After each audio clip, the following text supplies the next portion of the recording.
4-5 दिवसापासून विषय करायचाय, मात्र मनातल्या शंका संपतच नव्हत्या। कधी काळी हातात झाडू घेऊन साई मंदिर परिसर स्वच्छ करणारा विठ्ठल पवार आता अचानक सगळ्यांचा कसा झाला?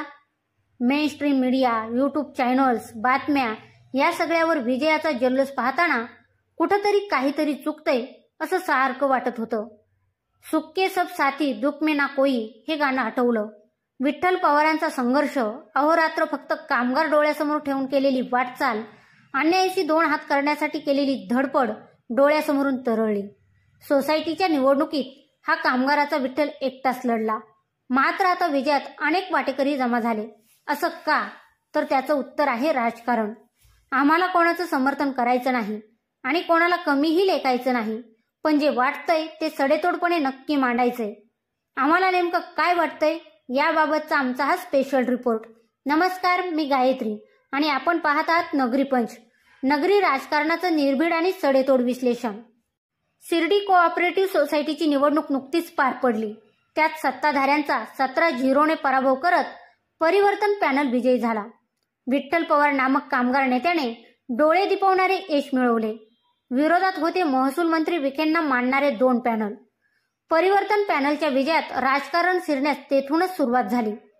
मुळात विरोधात होते ते दोन्ही पॅनल विखेंचे होते असा संदेश देण्यात आला। त्यामुळे साहजिकच विठ्ठल पवारांचा विजय हा विखेंच्या पॅनलचा पराभव, विखेंचे पानिपत, विखेंचा बालेकिल्ला उद्ध्वस्त असे चित्र दाखवले गेले। पण जे मतदार होते त्यांना, शिर्डीकरांना, साई भक्तांना, एकंदर संपूर्ण तालुक्यालाच या सहकारी सोसायटीच्या मतदानात राजकारण नव्हते हे माहीत होते। ना विखेंनी यात प्रत्यक्ष लक्ष घातले, ना अन्य कुण्या नेत्यांनी। हा पण अप्रत्यक्षपणे वेगवेगळ्या पक्षाचे कार्यकर्ते या तिन्ही पॅनलमध्ये होते। विठ्ठल पवारांच्या पॅनलमध्येही काही उमेदवार, मतदान करणारे कार्यकर्ते हे कदाचित कुठल्या तरी नेत्याच्या मतप्रवाहाला मानणारे असतीलच। मग ते विखे विरोधकच असा अंदाज कसा लावला जाऊ शकतो? मुळात निवडणुकीचा प्रचार सुरू झाला तेव्हापासून कोणत्याही मोठ्या नेत्याने त्याकडे लक्ष घातले नाही। त्या बाजूला चुकून चक्कर सुद्धा मारली नाही। स्थानिक पातळीवर पॅनल झाले आणि फक्त कामगारांच्या प्रश्नावर, जाहीरनाम्यावर ही निवडणूक लढवली गेली। राजकारण न आणता फक्त कामगारांच्या प्रश्नावर मतदान व्हावे असा प्रयत्न सर्वांनीच केला। काही अंशी एकमेकावर आरोप प्रत्यारोप, चिकनफेक झाली असेल, पण मग नेमकं निवडणुकीचा निकाल लागल्यावर त्यात राजकारण कसं शिरलं हे समजलं नाही। विशेष म्हणजे निवडणूक आल्यावर विठ्ठल पवारांनी प्रसारमाध्यमांना बाईट दिली। त्यात एक गोष्ट स्पष्टपणे दिसली, ती म्हणजे मतदार कामगार व सत्ताधारी कामगारच। सर्वच नेत्यांनी मदत केली व भविष्यातही सर्वच नेत्यांची मदत लागणार आहे। सत्ताधारी पॅनल हा सर्वांचाच हेच विठ्ठल पवार जीव तोडून सांगत होते। काय म्हणाले विठ्ठल पवार पाहूयात।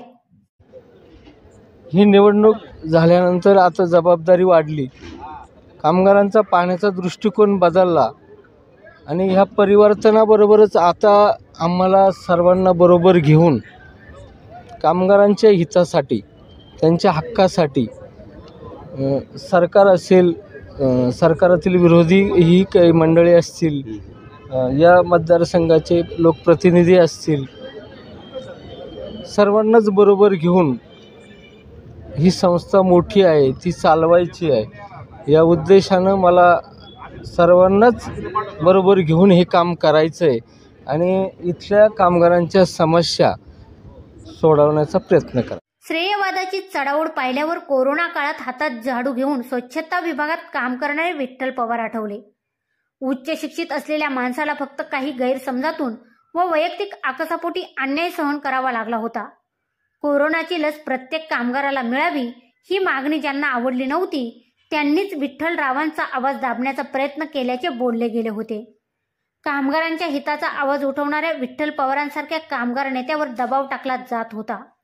त्यावेळी त्या अन्यायाला वाचा फोडण्याचा प्रयत्न कोणत्याच मोठ्या नेत्याने केला नव्हता। विठ्ठल पवार मुळात काही काळ ज्या पक्षाचा कार्यकर्ता होता त्या पक्षानेही त्यांच्या पाठीवर हात ठेवला नव्हता। मात्र आता विजयानंतर विठ्ठल सर्वांनाच आपला वाटू लागलाय। म्हणूनच सुक्के सब साथी दुख में ना कोई हे गाणं वारंवार आठवतंय। कामगारांच्या सोसायटीत राजकारण येऊ नये अशी प्रत्येक कामगाराची इच्छा आहे।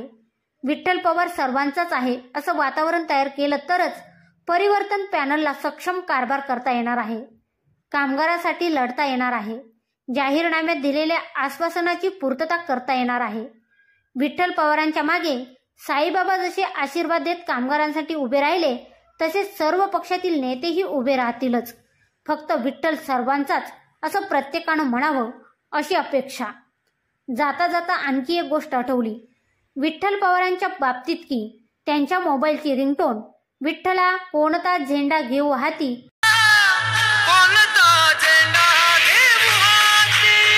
अशी असल्याचे समजते. मात्र आता विठ्ठलाचा झेंडा हाती घेण्यास अनेकांची चढाओढ लागल्याचे चित्र आहे. तुम्हाला काय वाटतंय हे आम्हाला कमेंट करून नक्की कळवा. शिवाय व्हिडिओ आवडला असेल तर चॅनलला लाईक करून सबस्क्राईब करायला विसरू नका. पुन्हा भेटू नव्या विषयावर. तोपर्यंत जय श्रीराम.